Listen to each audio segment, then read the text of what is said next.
आजादी हर इंसान को जन्म के साथ मिला हुआ अधिकार है। श्रमिक वर्ग ही समाज का वास्तविक पोषक है। जनता की सर्वोपरि सत्ता की स्थापना ही श्रमिक वर्ग का आखिरी मकसद है। इन आदर्शों के लिए और इस विश्वास के लिए हमें जो भी दंड दिया जाएगा, हम उसका सहर्ष स्वागत करेंगे। भगत सिंह का ऐतिहासिक बयान। 4 जून को यह मुकदमा सेशन जज लियोनार्ड मिडिलटाउन की अदालत में स्थानांतरित कर दिया गया। 6 जून को अभियुक्तों ने अपने वक्तव्य दिए। भगत सिंह ने सेशन जज लियोनार्ड मिडिलटाउन के सामने जो बयान दिए वो ऐतिहासिक बन गया। बयान कुछ इस तरह थे। मेरे ऊपर गंभीर आरोप लगाए गए हैं, इसलिए ये जरूरी है कि हम भी अपनी सफाई में कुछ शब्द कहें। हमारे कथित अपराध के सिलसिले में जो सवाल उठाए जा रहे हैं वे हैं, नंबर 1, क्या वास्तव में असेंबली में बम फेंके गए थे? अगर हाँ तो क्यों? दूसरा, नीचे की अदालत में हमारे ऊपर जो आरोप लगाए गए हैं वे सही हैं या गलत? हमें इस बमकांड जैसी ऐतिहासिक घटना के कुछ विस्तार में जाना पड़ेगा। हमने वो काम किस मकसद से और किन हालात के बीच किया, इसकी पूरी और खुली सफाई जरूरी है। जेल में हमारे पास कुछ पुलिस अधिकारी आए थे। उन्होंने हमें बताया कि लॉर्ड इरविन ने इस घटना के बाद ही असेंबली के दोनों सदनों के संयुक्त अधिवेशन में कहा है कि ये विद्रोह किसी व्यक्ति विशेष के खिलाफ नहीं, बल्कि संपूर्ण शासन व्यवस्था के विरुद्ध था। ये सुनकर हमने तुरंत भांप लिया कि लोगों ने हमारे इस काम के उद्देश्य को सही तौर पर समझ लिया है। इंसानियत को प्यार करने में हम किसी से पीछे नहीं हैं। ये काम हमने किसी निजी स्वार्थ या फिर विद्वेष की भावना से नहीं किया है। हमारा मकसद तो सिर्फ उस शासन व्यवस्था के खिलाफ विरोध करना था जिसके हर एक काम से उसकी अयोग्यता ही नहीं बल्कि बुरा करने की उसकी बेहिसाब क्षमता भी सामने आती है। इस मामले पर हमने जितना विचार किया उतना ही हमें इस बात का मजबूत यकीन होता गया कि वो केवल संसार के सामने भारत की शर्मनाक और बेबस अवस्था का ढिंढोरा पीटने के लिए ही कायम है, और वो एक गैर जिम्मेदार और निरंकुश शासन का प्रतीक है। जनता के प्रतिनिधियों ने कितनी ही बार राष्ट्रीय मांगों को सरकार के सामने रखा, लेकिन उसने उन मांगों की हमेशा अवहेलना करके हर बार उन्हें रद्दी की टोकरी में डाल दिया। सदन के पास किए गए गंभीर प्रस्तावों को भारत की कथित पार्लियामेंट के सामने ही तिरस्कार से पैरों तले रौंदा गया है। दमनकारी और निरंकुश कानूनों को खत्म करने की मांग करने वाले प्रस्तावों को हमेशा अवज्ञा की नजरों से ही देखा गया है, और जनता के निर्वाचित सदस्यों ने सरकार के जिन कानूनों और प्रस्तावों को गैर जरूरी और अवैधानिक बताकर रद्द कर दिया था, उन्हें केवल कलम हिलाकर ही सरकार ने लागू कर लिया है। संक्षेप में, बहुत कुछ सोचने के बाद भी एक ऐसी संस्था के वजूद का औचित्य हमारी समझ में नहीं आ सका, जो बावजूद उस तमाम शान शौकत के जिसका आधार भारत के करोड़ों मेहनत कशों की गाढ़ी कमाई है, महज दिल को बहलाने वाली थोथी, दिखावटी और शरारतों से भरी हुई एक संस्था है। हम सार्वजनिक नेताओं की मनोवृत्ति को समझ पाने में भी असमर्थ हैं। हमारी समझ में नहीं आता कि हमारे नेतागण भारत की बेबस परतंत्रता की खिल्ली उड़ाने वाले इतने स्पष्ट और पहले से ही तय किए गए प्रदर्शनों पर सार्वजनिक संपत्ति और समय बर्बाद करने में सहायक क्यों बनते हैं। हम इन्हीं सवालों और मजदूर आंदोलन के नेताओं की धरपकड़ पर विचार कर ही रहे थे कि सरकार औद्योगिक विवाद विधेयक लेकर सामने आ गई। हम इसी सिलसिले में असेंबली की कार्रवाई देखने गए थे।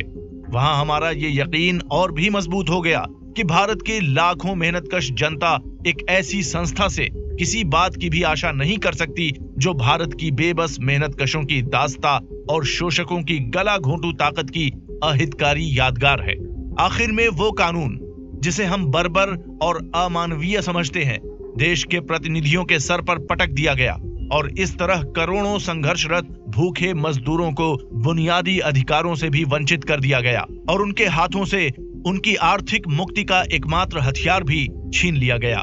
जिस किसी ने भी कमर तोड़ परिश्रम करने वाले मूक मेहनतकशों की हालत पर हमारी तरह सोचा है, वो शायद स्थिर मन से ये सब नहीं देख सकेगा। बलि के बकरों की भांति शोषकों और सबसे बड़ी शोषक खुद सरकार है।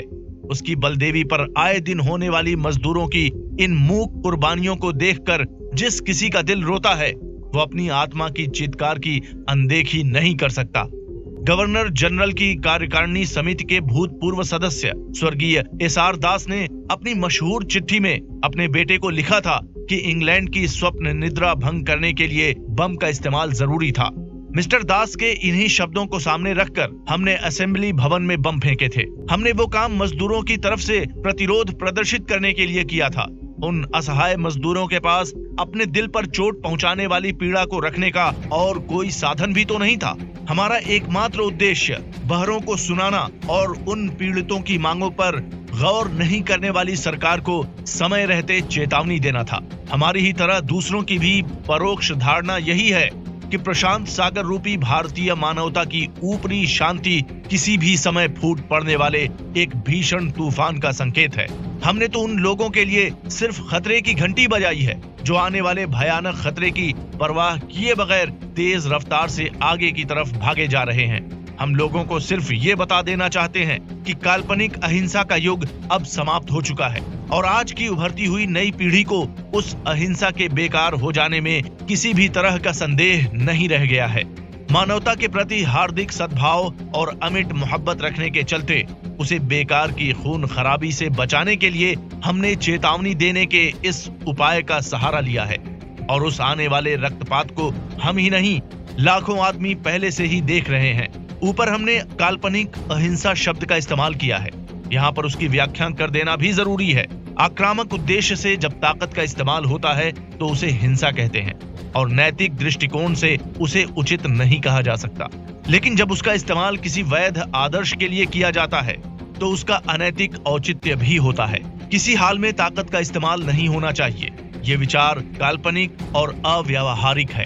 इधर देश में जो नया आंदोलन तेजी के साथ उठ खड़ा हो रहा है और जिसकी पूर्व सूचना हम दे चुके हैं, वो गुरु गोविंद सिंह, शिवाजी, कमाल पाशा, रिजा खां, वॉशिंगटन, गैरीबाल्डी, लफायत और लेनिन के आदर्शों से ही प्रस्फुरित है और उन्हीं के कदमों पर चल रहा है। क्योंकि भारत की विदेशी सरकार तथा हमारे राष्ट्रीय नेतागण दोनों ही इस आंदोलन की ओर से उदासीन लगते हैं और जानबूझकर उसकी पुकार की ओर से अपने कान बंद करने की कोशिश कर रहे हैं। आखिरकार हमने अपना ये फर्ज समझा कि हम एक ऐसी चेतावनी दें जिसकी अवहेलना न की जा सके। अभी तक हमने इस घटना के बुनियादी मकसद पर ही रोशनी डाली है। अब हम अपना मकसद भी साफ कर देना चाहते हैं। ये बताने की जरूरत नहीं है कि इस घटना के सिलसिले में मामूली चोटें खाने वाले लोगों का असेंबली के किसी दूसरे लोगों के प्रति हमारे दिलों में कोई निजी विद्वेष की भावना नहीं थी। इसके उलट हम एक बार फिर साफ कर देना चाहते हैं कि हम मानव जीवन को बेहद पवित्र मानते हैं और किसी अन्य व्यक्ति को चोट पहुंचाने के बजाय हम मानव जाति की सेवा में हंसते हंसते अपने प्राण विसर्जित कर देंगे। हम साम्राज्यवाद की सेना के उन भाड़े के सैनिक जैसे नहीं हैं जिनका काम ही होता है हत्या करना। हम मानव जीवन का आदर करते हैं और बराबर उसकी हिफाजत की कोशिश करते हैं। इसके बाद भी हम इस बात को कबूल करते हैं कि हमने जानबूझकर असेंबली भवन में बम फेंके। घटनाएं खुद ही हमारे मकसद पर रोशनी डालती हैं और हमारे इरादों की परख हमारे काम के नतीजे की बुनियाद पर होनी चाहिए, न कि अटकल और मन गढ़ंत हालात के आधार पर। सरकारी विशेषज्ञ की गवाही के खिलाफ हमें ये कहना है कि असेंबली भवन में फेंके गए बमों से वहां की एक खाली बेंच को ही कुछ नुकसान पहुंचा और तकरीबन आधे दर्जन लोगों को मामूली सी खरोंचें भर आईं। सरकारी वैज्ञानिकों ने कहा है कि बम बड़े जोरदार थे और उनसे ज्यादा नुकसान नहीं हुआ। इसे एक अनहोनी घटना ही कहना चाहिए, लेकिन हमारे विचार से उन्हें वैज्ञानिक ढंग से बनाया ही ऐसा गया था। पहली बात, दोनों बम बेंचों और डेस्कों के बीच की खाली जगह में ही गिरे थे। दूसरे, उनके फटने की जगह से 2 फीट पर बैठे हुए लोगों को भी, जिनमें mister PR Rao, mister Shankar Rao और सर जॉर्ज शुस्टर के नाम गौरतलब हैं, या तो उन्हें बिल्कुल ही चोटें नहीं आई या फिर बहुत ही मामूली आई। अगर उन बमों में जोरदार पोटेशियम क्लोरेट और पिक्रिट एसिड भरा होता, जैसा कि सरकारी विशेषज्ञ ने कहा है, तो इन बमों ने उस लकड़ी के घेरे को तोड़कर कुछ गज की दूरी पर बैठे और खड़े लोगों तक को उड़ा दिया होता। और अगर उनमें कोई और भी शक्तिशाली विस्फोटक भरा जाता तो निश्चित ही वे असेंबली के ज्यादातर सदस्यों को उड़ा देने में समर्थ होते। यही नहीं, अगर हम चाहते तो उन्हें उस सरकारी कक्ष में ही फेंक सकते थे जो विशिष्ट व्यक्तियों से खचाखच भरा था, या फिर उस सर जॉन साइमन को ही अपना निशाना बना सकते थे, जिसके अभागे कमीशन ने हर एक विचारशील व्यक्ति के दिल में उसकी ओर से गहरी नफरत पैदा कर दी थी और जो उस समय असेंबली की अध्यक्ष दीर्घा में बैठा था। लेकिन इस तरह का हमारा कोई इरादा नहीं था।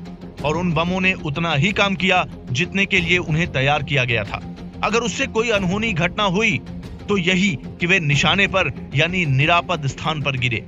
इसके बाद हमने इस कार्य का दंड भोगने के लिए अपने आप को जानबूझकर पुलिस के हाथों समर्पित कर दिया। हम साम्राज्यवादी शोषकों को ये बता देना चाहते थे कि मुट्ठी भर आदमियों को मारकर किसी आदर्श को समाप्त नहीं किया जा सकता और न ही दो नगण्य व्यक्तियों को कुचलकर राष्ट्र को दबाया जा सकता है। हम इतिहास के सबक पर जोर देना चाहते थे कि परिचय चिन्ह या बास्तिय यानी फ्रांस की कुख्यात जेल, जहां राजनीतिक बंदियों को घोर यंत्रणाएं दी जाती थीं, वो भी फ्रांस के क्रांतिकारी आंदोलन को कुचलने में समर्थ नहीं हुए थे। फांसी के फंदे और साइबेरिया की खानें रूसी क्रांति की आग को बुझा नहीं पाई थी।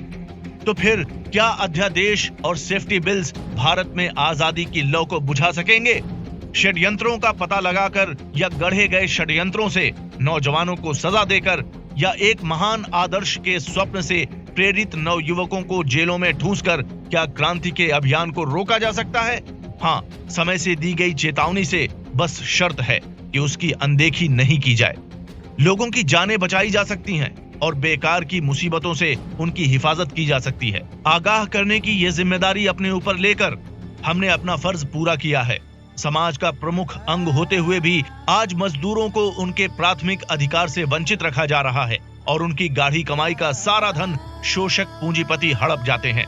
दूसरों के अन्नदाता किसान आज अपने परिवार सहित दाने दाने के लिए मोहताज हैं। दुनिया भर के बाजारों को कपड़ा मुहैया करने वाला बुनकर अपने और अपने बच्चों के तन ढकने भर को भी कपड़ा नहीं पा रहा है।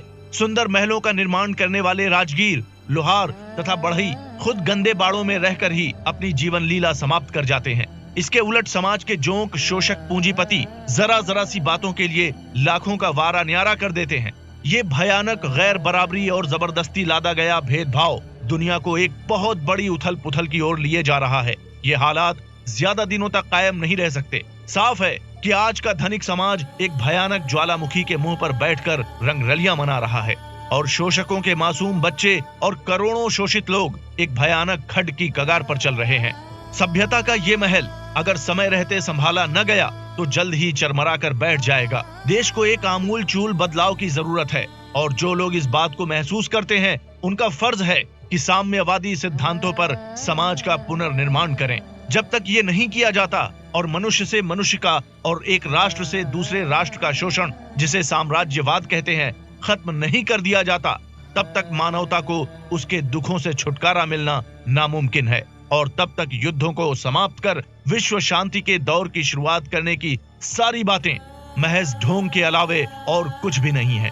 क्रांति से हमारा मतलब आखिरकार एक ऐसी सामाजिक व्यवस्था की स्थापना से है जो इस तरह के संकटों से बरी होगी और जिसमें सर्वहारा वर्ग का आधिपत्य को हर जगह मंजूर कर लिया जाएगा और इस वजह से स्थापित होने वाला दुनिया की एकता पीड़ित मानवता को पूंजीवाद के बंधनों से और साम्राज्यवादी युद्ध की तबाही से छुटकारा दिलाने में कामयाब हो सकेगा। ये है हमारा आदर्श और इसी आदर्श से प्रेरणा लेकर हमने एक सही और पुरजोर चेतावनी दी है। लेकिन अगर हमारी इस चेतावनी पर गौर नहीं किया गया और मौजूदा हुकूमत उठती हुई जनशक्ति की राह में रोड़े अटकाने से बाज नहीं आई तो क्रांति के इस आदर्श को पूरा करने के लिए एक भयंकर जंग का छिड़ जाना अनिवार्य है। सभी बाधाओं को रौंद कर आगे बढ़ते हुए उस जंग का नतीजा सर्वहारा वर्ग के अधिनायक तंत्र के स्थापना के रूप में होगी। ये अधिनायक तंत्र क्रांति के आदर्शों को पूरा करने के लिए मार्ग प्रशस्त करेगा। क्रांति मानव जाति का जन्मजात अधिकार है जिसका अपहरण नहीं किया जा सकता। आजादी हर इंसान को जन्म के साथ मिला हुआ अधिकार है। श्रमिक वर्ग ही समाज का वास्तविक पोषक है। जनता की सर्वोपरि सत्ता की स्थापना ही श्रमिक वर्ग का आखिरी मकसद है। इन आदर्शों के लिए और इस विश्वास के लिए हमें जो भी दंड दिया जाएगा हम उसका सहर्ष स्वागत करेंगे। क्रांति की इस पूजा वेदी पर हम अपना यौवन नैवेद्य के रूप में लाए हैं क्योंकि ऐसे महान आदर्श के लिए बड़े से बड़ा त्याग भी कम है। हम संतुष्ट हैं और क्रांति के आने का बेचैनी से इंतजार कर रहे हैं।